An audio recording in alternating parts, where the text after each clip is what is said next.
안녕하십니까, 강한 주식입니다. 어제 우리 시장이 코스닥이 마이너스 4%까지 빠지면서 신용 반대 매매가 나오기 시작하는데요. 이럴 때일수록 여러분들 기회로 생각하셔야 될 것 같습니다.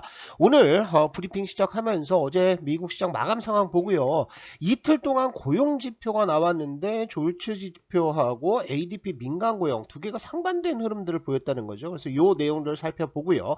최근 우리 시장을 짓누르고 있는 국채금리, 그리고 달러 인덱스 상황, 그리고 한국 시장 어떻게 돌아가고 있는지, 그리고 여러분들이 진짜 관심을 가지셔야 되는 실물 경기 쪽 한번 보면서 오늘 전략 세워드리도록 하겠습니다.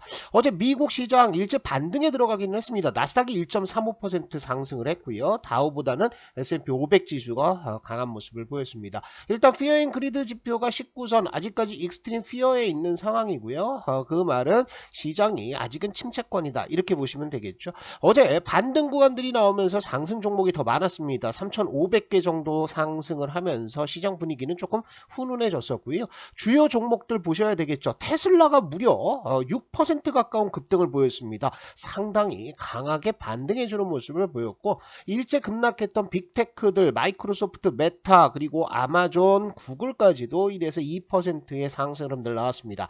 반도체에서는요, 엔비디아가 최근 들어서 계속 강세를 보이다가 어제 그제죠, 그제장에 무너졌었는데 어제 1%대 상승을 보였고요. AMD가 4%대, 또 ARM이 3.6% 이렇게 올라가면서 일단 반도체 쪽이 훨씬 더 강한 모습을 보여주고 있습니다. 마이크론 테크놀로지도 장중에는 마이너스로 빠졌지만 결국에는 상승으로 들려놨고요. 이런 흐름들은 어제 우리 급락장에서도 SK 하이닉스가 장중에 1.6% 정도 강세를 보이는 모습과 결을 같이 한다고 보셔야 되겠죠.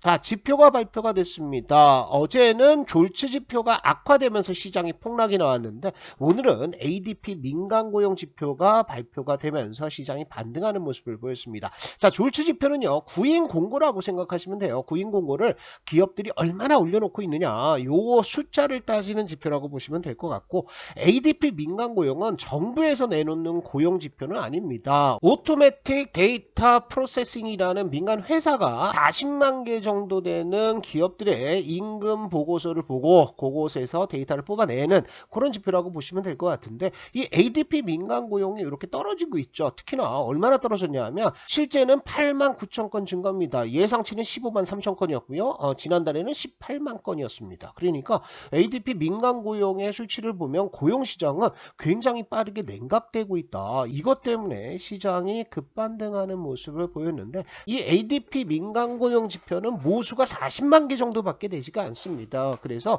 변동성이 굉장히 크고요. 시장 실제 흐름과 좀 동떨어진 흐름들을 보여주고 있는데, 추세적으로 이렇게 빠지고 있다는 것들은 의미를 둘만하죠. 그래서 시장 흐름들이 반등을 했는데, 지금 시장의 특징은 악재를 더 강하게 반영을 하고 있고요. 호재는 좀 덜 반영하는 시장입니다. 우리가 그제 발표된 졸츠 보고서를 한번 보시면은, 이 졸츠 보고서도요, 뭐 굉장히 뭐 쇼크다라고 얘기를 하는데, 실제로 보시면 제가 무료 라이브 강의에서도 말씀을 드렸듯이 뭐 그다지 특징적인 모습들을 보여주지는 않습니다. 그런데 어디에서 프로페셔널 앤 비즈니스 서비스 요 한 항목에서 50만 9천 건의 구인 공고가 올라갔다라는 거죠. 그래서 시장은 여기에 중심을 두고 있습니다. 그래서 시장이 폭락을 했던 것이고요. 그런데 실질적으로 요 수치를 제외하고요, 이직자 수나 아니면 퇴직자 수, 또 재취업 수, 또 실업자 1인당 일자리 개수, 이런 것들을 보면은 큰 변화가 없었다라는 거죠. 그런데 요 수치 하나를 가지고 시장을 급락시킨 것은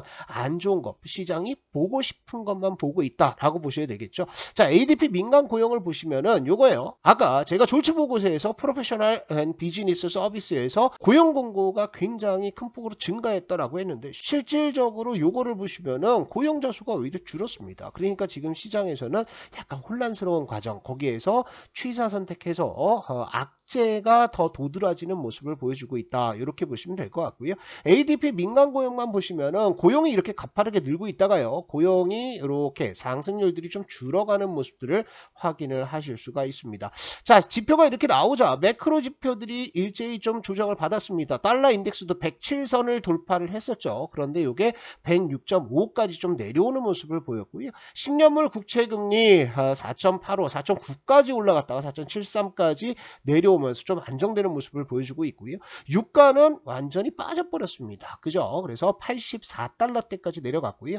20선을 넘어갔던 빅스 지표도 내려오면서 매크로 쪽이 조금은 진정이 되고 있습니다. 그런데 우리가 매크로가 조금 빠졌다고 해서 지금 베팅을 나갈 수 있느냐? 아직까지는 그렇지는 못해요. 왜냐하면 지금 시장 심리가 너무나 안 좋습니다. 어제 국제 채권 시장도 패닉셀이 좀 터졌습니다. 검은 수요일 뭐 이렇게 말을 붙였는데 10년 국채 선물이 사상 최초로 하한가를 기록을 했습니다. 그만큼 지금 채권 시장은 굉장히 심리가 좋지가 않죠. 어제 채권 투자하시는 분들 또 채권 트레이더들은 상당히 어려운 하루를 보냈을 겁니다. 그리고요, 미국 시장에서도 보시면은 국채 시장은 숏포지션, 그러니까 금리 상승에 베팅하는 포지션들이 이렇게 많다라는 거예요. 이게 2년물이고요. 이게 10년물인데 포지션 보시면 어마어마하게 지금 쌓여 있죠. 그러면 이것이 해소되기 위해서는 어떤 트리거가 필요하다는 거죠. 그래서 이 트리거가 한번 딱 나오면서 이 포지션들이 한번 수익 실현 혹은 반대쪽으로 커버링, 숏 커버링이 일어난다라고 했을 때는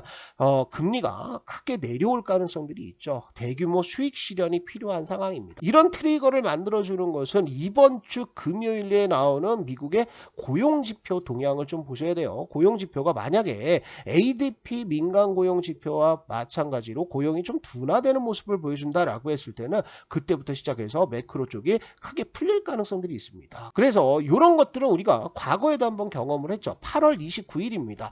졸츠 보고서가 이번에는 쇼크를 보이면서 이렇게 지수를 급락시키는 모습을 보였었는데 8월 달에는 대규모 쇼커버링이 들어오면서 장대 양봉을 내주는 트리거가 됐었다는 거죠. 8월 달 졸츠 보고서가 뭐 대단한 의미를 가지는 게 아닙니다. 하나의 트리거로 작용을 했다는 거죠. 그러면서 포지션 청산되면서 장대 양봉 그리고 쭉쭉쭉 뽑아주는 흐름들이 한 일주일 정도 나왔는데 그런 흐름들을 보여줄 것이 이번에 나오는 고용지표가 되지 않을까. 그래서 금요일까지는 조금 여러분들 기다려 보시는 전략이 필요하고요. 경기 쪽을 보시면은 제가 여러 차례 말씀드리지만 돌아서기 시작을 하고 있습니다. ISM 제조업 지표 이렇게 50선 돌파는 못했지만 완연하게 상방 쪽으로 지금 방향을 잡았죠. 중국의 제조업 지표도 역시나 50선을 돌파하면서 경기 확장 국면에 들어가고 있고요. 한국의 수출 동향을 보시면 전년 동기 대비 마이너스 4.4%로 감소폭이 줄고 있습니다. 마이너스 14%에서 마이너스 8%로 줄었죠. 그리고 이것이 마이너스 4%대까지 줄어들면서 10월 달에는 수출이 플러스로 돌기 시작을 합니다. 그러면 한국의 수출이 돌기 시작하고 미국과 중국의 제조업 지표들이 상승으로 돌기 시작한다라고 했을 때는 경기는 확정 국면으로 갈 가능성들 많다. 이렇게 긴 흐름을 보고 가시는 게 좋겠죠. 심리 지표입니다. 심리 지표는 모두 극단적으로 침체로 들어가고 있습니다. 미국 피어 앤 그리드 익스트림 피어까지 내려가 있는 상태고요. 한국 시장은 코스피 ADR이 65선까지 코스닥이 60선까지 내려갔어요. 이 ADR 지표는 참고를 해보실 만한 것이 이것이 타이밍을 알려주지는 않습니다. 그런데 지금 주식을 팔 때냐 아니면 주식을 살 때냐 이것을 알려주는 지표로는 굉장히 유용한 지표입니다. 왜냐하면 ADR 지표라는 것은 20일 동안 상승한 종목들과 하락한 종목들의 비율을 나타내는 지표다라고 간단히 생각하시면 좋을 것 같은데 그러니까 거의 한 달 동안 하락 종목이 많았냐 상승 종목이 많았냐 이거죠. 그래서 이렇게 극단적으로 침체권으로 가게 되면 하락 종목이 압도적으로 많은 상황이 한 달 가까이 이어지고 있다는 거죠. 그러면 과매도권에 들어가기 때문에 주식은요 내려가면 다시 반등을 합니다. 설령 다시 빠진다고 하더라도 반등이 임박했다라는 거죠. 그래서 지금은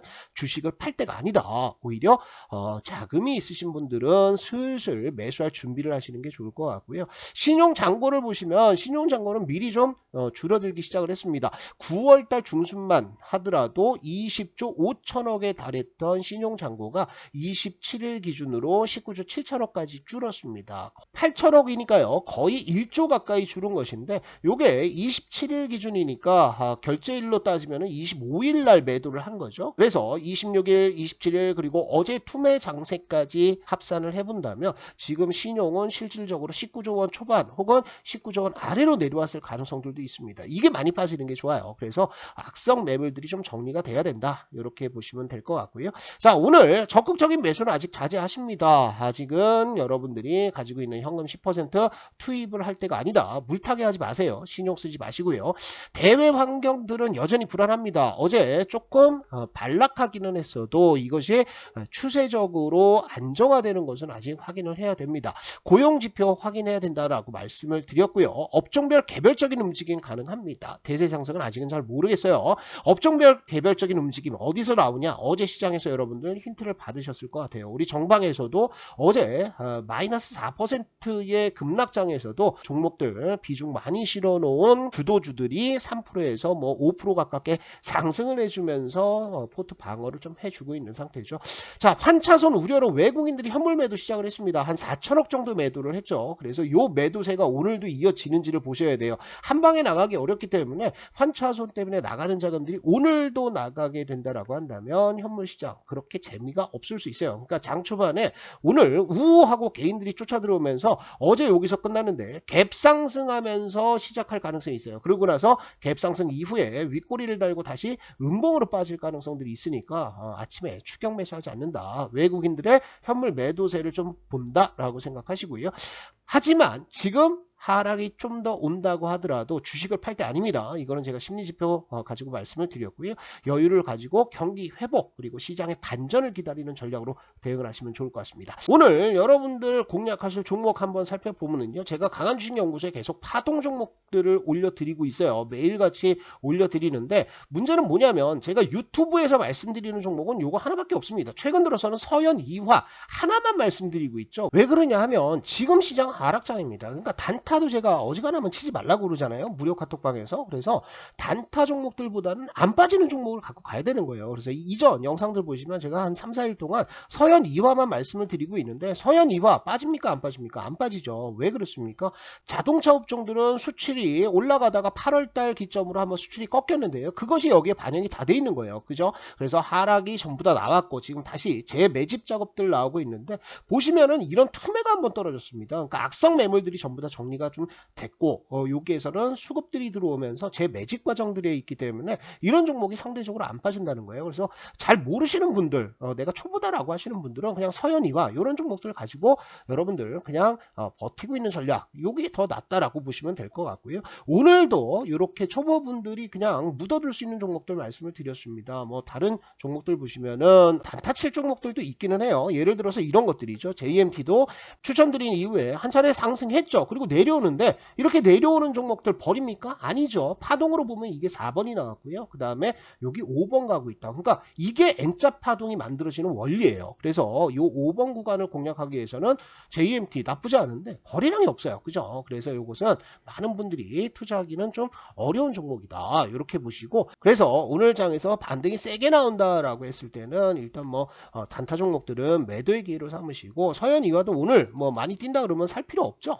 요것은 몇 번으로 가고 있습니까? 이렇게 1번 나왔고 2번 나왔고 3번 수렴해서 여기 돌파 나왔는데 시장 때문에 밀렸어요. 그런데 이것을 좀 확대해서 보시면은 4번 나와서 5번 나오고 6번 나왔다가 또 5번으로 가고 있어요. 그래서 지금 이 구간에서 한번 거래량이 튀어주면 전고점대 돌파하는 들 나오면서 자동차 업종들이 4분기에는 대세 상승 종목 중에 하나로 될 가능성들 많다. 이렇게 보시고 대응을 하시면 될 것 같고요. 이렇게 정리를 하시면서 너무 겁내지 않으시면 좋을 것 같습니다. 강한주식연구소는 여러분들 시청자들을 위해서 만든 무료 어플이 되겠습니다. 추천주 매일같이 올라오고 있고요. 핵심 이슈 그리고 제가 필요한 영상들 무료 강의들은 이렇게 올려드리고 있습니다. 그래서 초보 투자자 분들이라고 한다면 다른데 이상한데 뭐 단타 뭐 테마주 그리고 뭐 스캘핑 이런 데 가지고 돈 깨먹고 여러분들 손실 보지 마시고 정석대로 투자를 하시죠. 이 강한주식연구소 어플은요 우리 영상의 설명란 그리고 첫 번째 댓글에 제가 링크를 올려놓을 테니까 그 링크 통해서 들어오셔서 도움을 받으시면 좋을 것 같습니다.